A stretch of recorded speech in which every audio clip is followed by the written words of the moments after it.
I know you're having an affair, I said, and my husband responded with a condescending look. Oh, you knew? She's incredibly cute, unlike you who is worn out and wrinkled. Everything about her is perfect. Perhaps I had shortcomings as a wife, but I had always tried my best to support and serve my husband. And yet, gradually, my heart was filled with hatred towards him. I am Willa, and I'm 57 years old. We've been married for 32 years, and I've been a full-time homemaker all these years.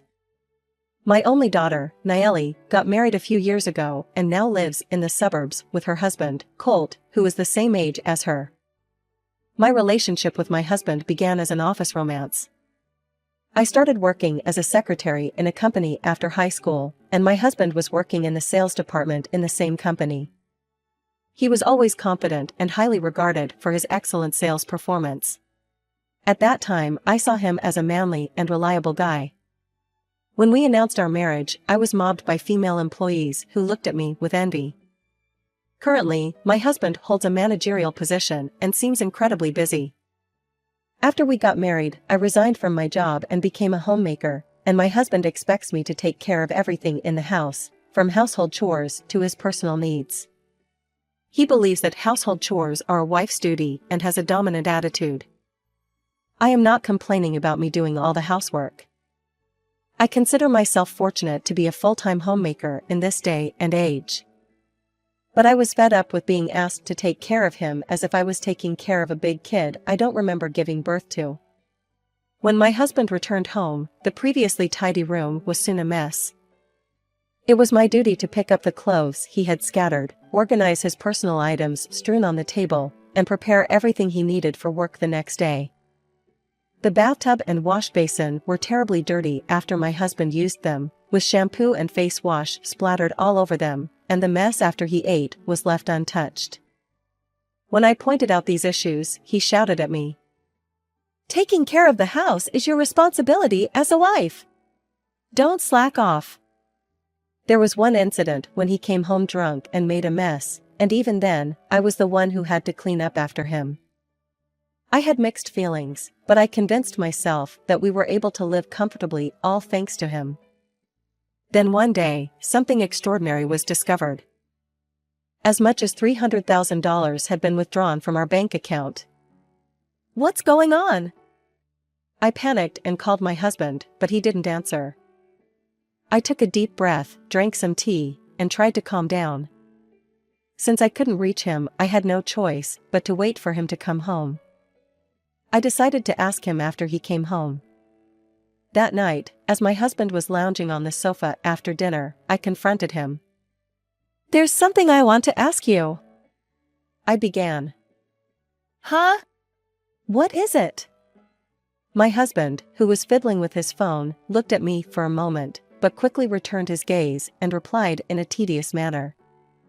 I found out today that money had been withdrawn from our account, $3,000. What on earth did you spend it on? As I said this, I opened the passbook and showed it to him. Well, you see. My husband's face turned pale, he looked down, and fell silent. Seeing his reaction, I realized he was hiding something, so I further asked him. You spent such a huge sum of money without consulting me. It's absurd. Explain yourself properly. My husband, his gaze shifting, began to speak hesitantly. There's a guy in my team who's in a tough situation. He's a hardworking guy dealing with a complicated family situation, and he's been struggling. He's been sleeping at internet cafes because of his circumstances, so I thought maybe I could help him. I bought him a condo. A condominium? I was so shocked that I exclaimed. While I admired my husband's concern for his subordinate, buying a condo for him seemed way beyond reasonable. My husband, who was listening to me calmly in the beginning, was getting angry at me, who unintentionally accused him in a loud voice, and he cut me off and yelled at me with a face as red as a boiled octopus in the end. Shut up! I've been too nice to you. Don't get cocky. What's wrong with me spending the money I earn as I please? It's your job as a housewife to manage the household finances. Don't you dare challenge me when you are just a housewife. Although I was infuriated by his words, I felt powerless against his overwhelming force and couldn't say anything.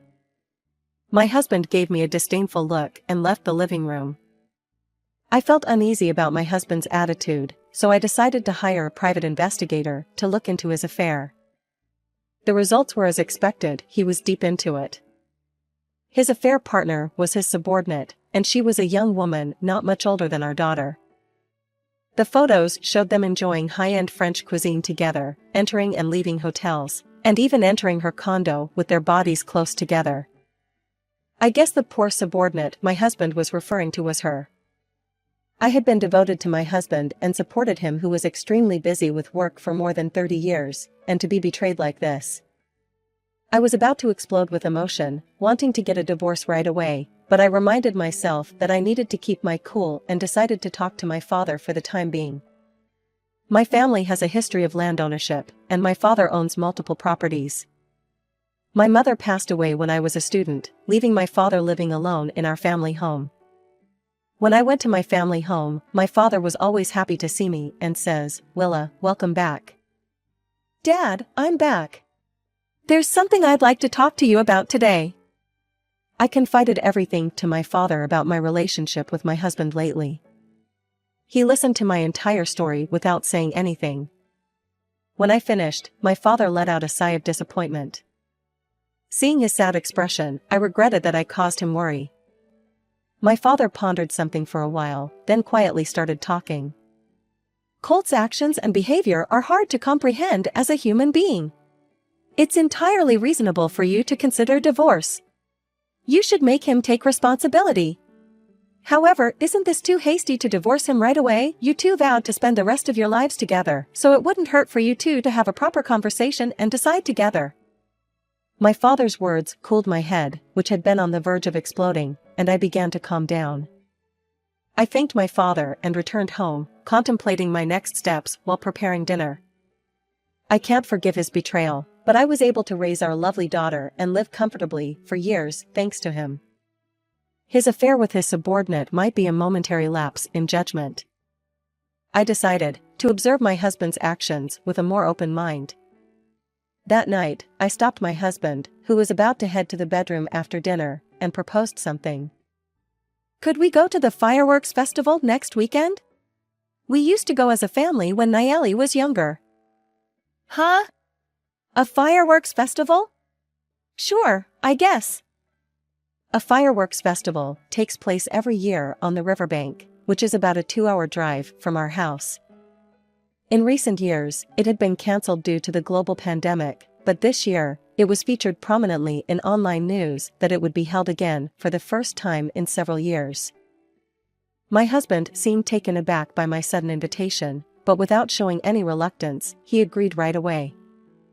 "Great, it's decided, then. I'm looking forward to it." My husband was looking at me with a puzzled expression as I happily smiled, but I didn't mind and headed to the kitchen and started to wash the dishes. Then came the day of the fireworks festival. The venue was in a remote location with few train services, so we headed there by car. "I haven't gone out alone with you in years. We used to go to this fireworks festival every year when we were younger, didn't we?"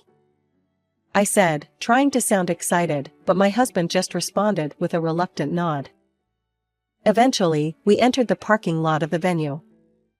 The area was crowded and the security men were busy running around. While we were waiting in a line, my husband's phone